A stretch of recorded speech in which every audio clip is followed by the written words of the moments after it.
اس وقت ہمارے ساتھ موجود ہیں قاری نزاکت ممون تبسم ضیائی صاحب، جو اسی سکول بگا میں انہوں نے ابتدائی تعلیم حاصل کی ہے۔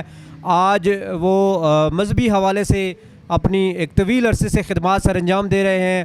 ہم ان سے جانتے ہیں کہ ان کے لیے بھی یہ اعزاز حاصل ہے کہ جس طرح بگا کے لوگ ایجوکیشن فیلڈ میں اپنی خدمات سر انجام دے رہے ہیں، ساتھ ہی ساتھ مذہبی اعتبار سے قاری صاحب کی جو خدمات ہیں ایک طویل عرصہ سے راولپنڈی میں وہ یہ خدمات سر انجام دے رہے ہیں، جس میں یہاں کے بچوں کی کثیر تعداد ان کے پاس زیر تعلیم ہے۔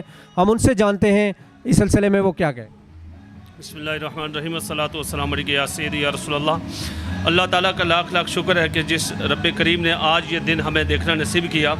1982 میں نے یہاں اسی سکول میں پڑھا ہے اور ٹاٹوں پر بیٹھ کر پڑھا تھا، اور آج آپ نے سکول کی کنڈیشن دیکھ لی ہے اور سپورٹس اسٹیڈیم بھی دیکھ لیا ہے، جہاں الحمدللہ العظیم ہمارے علاقے کو یہ اعزاز حاصل ہے کہ ایجوکیشن کے ڈپارٹمنٹ میں آپ کو ہر عہدے پر ہمارے لوگ نظر آ رہے ہیں۔ ایسے ہی جو اعلیٰ ادارے ہیں ان کے اندر بھی ہمارے لوگ کوئی بریگیڈیئر جنرل تک بھی گئے ہیں۔ اسی طرح سے الحمدللہ العظیم اس خطہ پر اور اس علاقہ پر اللہ کا خاص کرم ہوا ہے کہ یہاں مذہبی ونگ بھی ہے الحمدللہ العظیم۔ میں نے یہیں سے پڑھا ہے الحمدللہ، اور میں پچھلے تقریباً 28 سال سے دینی خدمات سر انجام دے رہا ہوں۔ ایک ادارے کا محتمم بھی ہوں۔ اس علاقہ کے بہت سارے لوگ جو ہیں ہمارے ساتھ وہاں پہ طلباء تعلیم حاصل کریں، بلکہ اب عالم کی ڈگری وہ لینے کے قریب ہیں۔ یہی بات ہے کہ یہاں سے بڑے بڑے سرخاں بھی پیدا ہوئے ہیں جن کا ملک پاکستان کے اندر بڑا نام ہے۔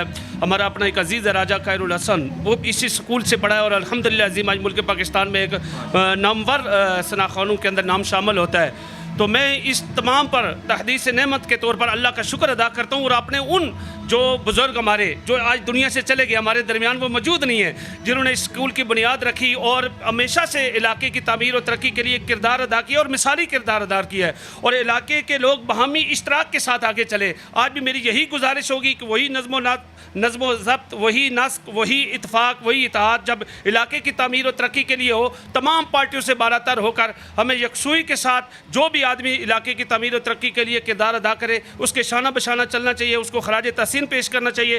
آج جن لوگوں نے یہ ایفرٹس کی ہے ہم ان کے لیے دعا گو ہیں کہ آپ نے یہ آسانیاں پیدا کی ہیں، اللہ آپ کو دین و دنیا کی آسانیاں عطا فرمائے۔ اور آپ احباب کا بھی بڑا شکریہ ہے، خبر ٹی وی والوں کا، کہ آپ یہاں پہ آپ تشریف لائے، آج ہمارے آپ اس پروگرام کو کوریج کر رہے ہیں۔ اللہ آپ کو دن دگنی رات چگنی ترقی عطا فرمائے۔ جزاکم اللہ خیر۔ جی بہت شکریہ ناظرین، یہ ہمارے ساتھ قاری نزاکت تبسم ضیائی صاحب موجود تھے، ہم ان کا شکریہ ادا کرتے ہیں سر۔ تھینک